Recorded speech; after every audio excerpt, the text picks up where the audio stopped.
say that life is fleeting short, and this we know is true. It happened to our heroes, and someday it comes for you.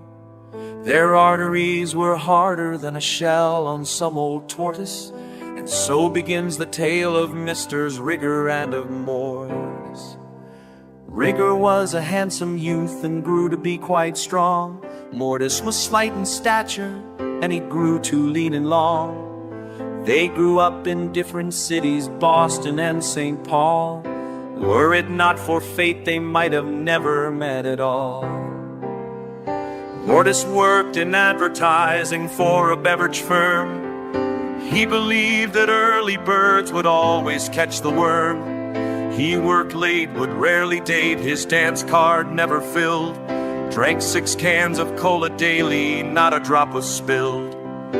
Rigor was a comfort lover, and he came from money.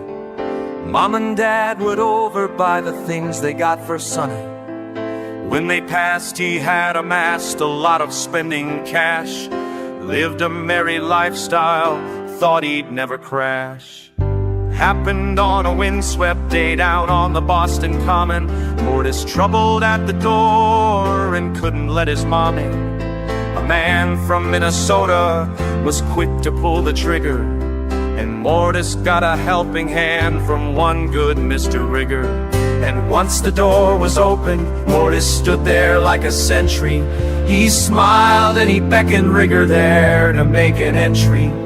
They spent the day like good men do, with avid conversations, each knowing they had met a friend and both felt the sensation. The days and weeks and months rolled by, amounting into years, and Rigor moved to Boston amid Mortis' happy cheers. Inseparable as bookends on a fine and polished shelf, until the day that Mortis got bad news about his health. And when he shared the news with Rigor, sadness filled the air, and they embraced each other as they cried in their despair. Until that fateful day when Mortis took his final breath, when Rigor came to Mortis at the moment of his death.